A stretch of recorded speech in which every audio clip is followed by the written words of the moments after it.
Halo teman-teman, pada video kali ini kita akan belajar tentang bioteknologi. Tapi apa ya sebenarnya bioteknologi itu?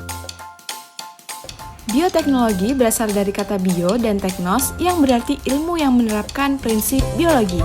Bioteknologi dapat diartikan sebagai pemanfaatan prinsip kerekayasaan organisme untuk meningkatkan potensi organisme maupun menghasilkan produk dan jasa bagi kepentingan manusia. Prinsip dasar bioteknologi adalah adanya agen biologis untuk memanipulasi DNA, produk, dan jasa yang diperoleh berkaitan dengan produk. Perkembangan bioteknologi pada generasi pertama, pengawetan makanan masih menggunakan mikroba secara tradisional. Pada generasi kedua, bioteknologi berlangsung secara tidak steril. Pada generasi ketiga sudah berlangsung secara steril. Pada generasi baru, keilmuan baru sudah diterapkan. Jenis bioteknologi terbagi menjadi dua, yaitu konvensional dan juga modern. Yuk kita cari tahu dulu, apa itu bioteknologi konvensional. Dikatakan bioteknologi konvensional karena pada prosesnya dilakukan secara sederhana dan tradisional. Teknologi konvensional memanfaatkan organisme secara langsung untuk menghasilkan produk. Contoh dari bioteknologi konvensional adalah hidroponik dan fermentasi. Hidroponik merupakan teknik budidaya tanaman yang biasanya menggunakan rokul. Nah, penggunaan rokul ini akan membuat mikroba tumbuh dengan baik. Mikroorganisme yang berperan paling banyak pada proses fermentasi maupun pembusukan bahan makanan adalah bakteri dan jamur yang terdiri atas kapang, kamir, dan virus. Selanjutnya kita cari tahu mengenai bioteknologi modern.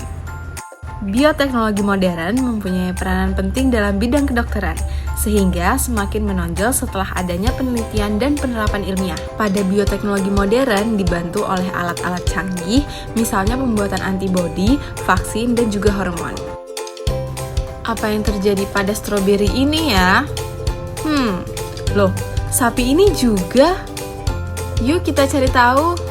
Hal tersebut terjadi karena ada rekayasa genetik yang bertujuan untuk menghasilkan organisme transgenik, yakni organisme yang susunan gen dalam kromosomnya telah dirubah sehingga mempunyai sifat yang menguntungkan sesuai yang dikehendaki.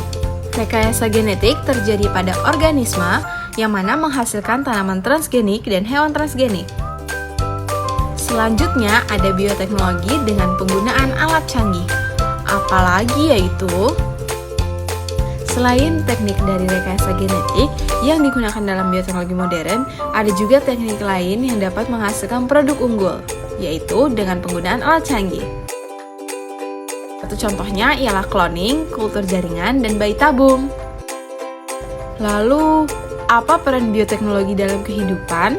Mari kita cari tahu peran bioteknologi pada sains, lingkungan, teknologi, dan masyarakat. Tempe merupakan hasil dari peran bioteknologi pada bidang makanan dengan memanfaatkan mikroorganisme. Peran bioteknologi pada bidang kesehatan yang menghasilkan antibiotik dan juga vaksin. Peran bioteknologi pada bidang pertanian untuk melawan mikroorganisme penyerang tanaman. Peran bioteknologi pada bidang lingkungan yaitu pemanfaatan mikroorganisme untuk mengurai sampah. Bioteknologi dalam lingkungan industri dengan menggunakan teknologi pemisahan logam. Implikasi bioteknologi yaitu pengembangan bioteknologi, bioteknologi atas haki, bioteknologi, dan keamanan hayati. Pastinya sekarang kamu sudah tahu kan lebih banyak tentang bioteknologi?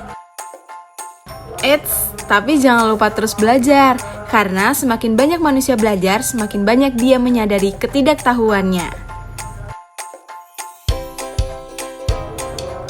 Terima kasih teman-teman dan sampai jumpa.